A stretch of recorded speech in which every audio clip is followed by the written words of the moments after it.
Bijak bermedia sosial.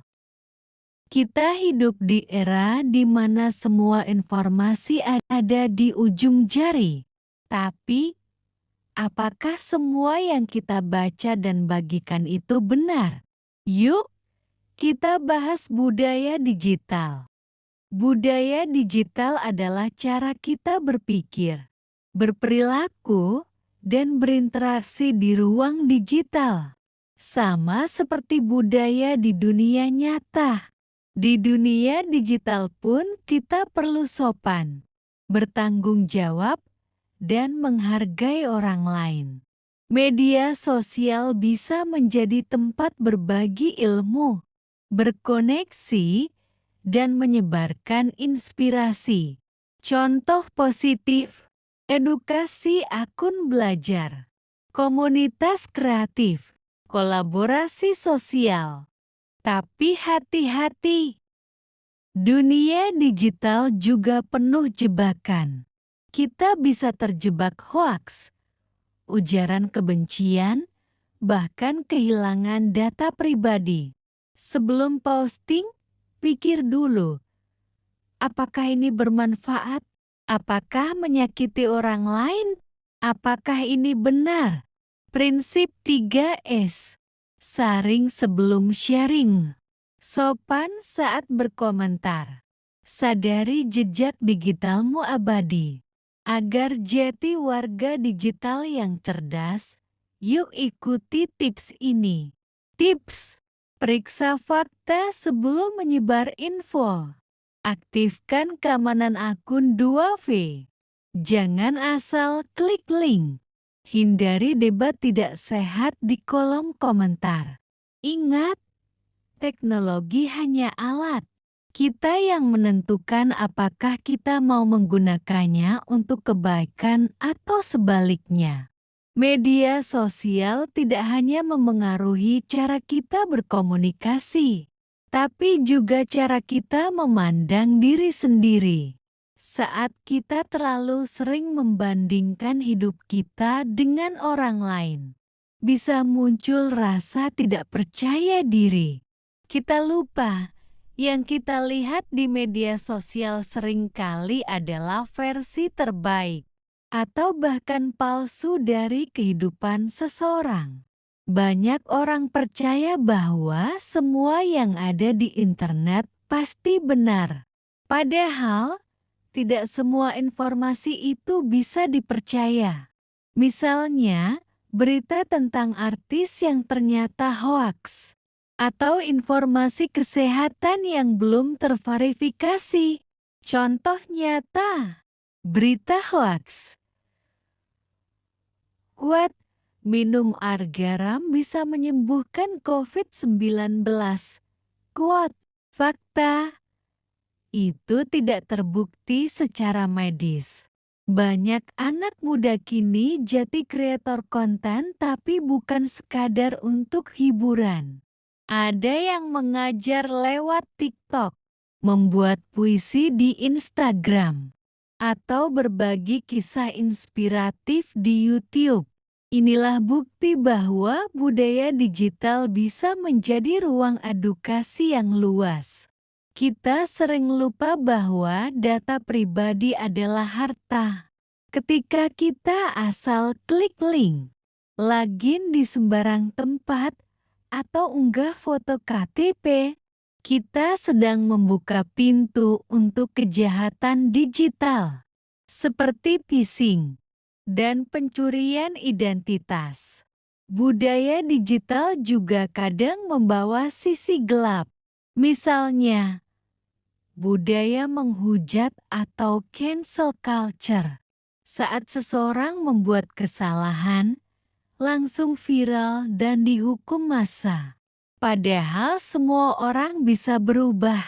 Kita perlu budaya digital yang mendidik, bukan menghukum. Kamu buka IG cuma buat cek wah.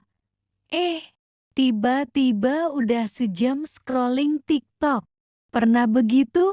Itulah distraksi digital. Solusi: jadwalkan waktu bebas gadget. Gunakan aplikasi pemantau waktu layar. Sebagai warga digital, kita juga bagian dari komunitas global. Kita bisa menyuarakan keadilan, menyebarkan pesan damai, dan menunjukkan nilai budaya Indonesia ke dunia. Seperti di dunia nyata, dunia digital juga punya etika disebut netiquette atau etika internet. Misalnya, jangan spam komentar, jangan menyebar kebencian, dan jangan memotong video orang tanpa izin. Contoh perilaku beretika: memberi kredit saat repost, tidak mengunggah foto orang lain tanpa izin, tidak menyebar chat pribadi. Game online bukan cuma hiburan.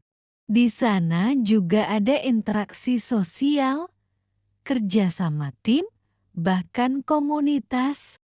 Tapi tetap penting menjaga komunikasi yang positif dan tidak toksik. Peran orang tua dan guru sangat penting untuk mendampingi anak-anak mengenal dunia digital.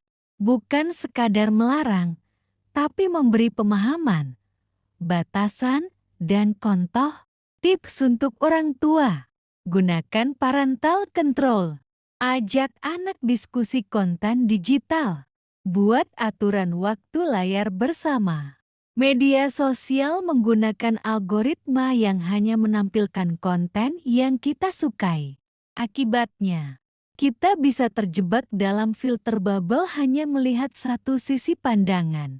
Dampaknya, kurang wawasan, mudah terpengaruh ide ekstrim. Solusi: ikuti akun dari beragam sudut pandang. Sering cek fakta. Tonton konten di luar rekomendasi biasa. Indonesia punya undang-undang ITE yang mengatur perilaku digital. Menghina orang, menyebarkan hoaks, atau membocorkan data pribadi bisa kena sanksi hukum. Contoh, komentar sara bisa dilaporkan. Share video aib pidana. Rata-rata orang Indonesia menghabiskan lebih dari 3 jam setiap hari di media sosial. Itu artinya, kita bisa menghabiskan waktu lebih lama scrolling dibandingkan ngobrol dengan keluarga atau membaca buku. Tapi, seiring dengan kemudahan berbagi, kita juga sering lalai. Media sosial, jika tidak digunakan dengan bijak, bisa berubah menjadi pedang bermata dua. Kadang, tanpa sadar, kita menyebarkan candaan yang menyakiti, mengunggah foto yang mempermalukan teman sendiri, atau menyulut konflik hanya karena berbeda pendapat. Bahkan, ada orang yang kehilangan teman, mendapat ancaman, atau dibully hanya karena satu postingan atau komentar. Karena itu, kita harus sadar, yang kita posting bukan sekadar kata dan gambar. Dari tutorial masak, motivasi hidup, sampai ilmu sains, semuanya tersedia di genggaman tangan. Tapi, jangan sampai terlena, karena semua ada di media sosial. Tanpa kita sadari, media sosial bisa memengaruhi kesehatan mental kita. Padahal, apa yang kita lihat belum tentu sepenuhnya nyata. Itu bisa menjadi luka atau kekuatan. Di balik foto liburan mewah atau senyum ceria di Instagram, kita harus benar-benar menjaga diri sendiri dalam setiap klik, dalam setiap kata, dalam setiap cerita yang kita bagikan. Yuk, bijak bersosial media. Jadilah pribadi yang sadar bahwa di balik layar ada hati, perasaan, dan martabat manusia lain yang harus kita jaga. Di era digital sekarang, kita menggunakan media sosial hampir setiap hari. Dengan media sosial, kita bisa mengetahui kabar dari tempat yang jauh. Bahkan menjalin pertemanan lintas kota, negara, bahkan benua. Dulu butuh waktu berhari-hari untuk mengirim surat. Sekarang cukup satu klik untuk menyapa teman di belahan dunia lain. Media sosial juga menjadi tempat kita berbagi ide, menyampaikan aspirasi, bahkan belajar hal-hal baru. Mungkin saja ada orang yang sedang kesepian atau lelah secara emosional. Tips kesehatan digital. Jadi, bagaimana agar kita tetap sehat secara mental di dunia digital? Batasi waktu bermain media sosial dengan timer.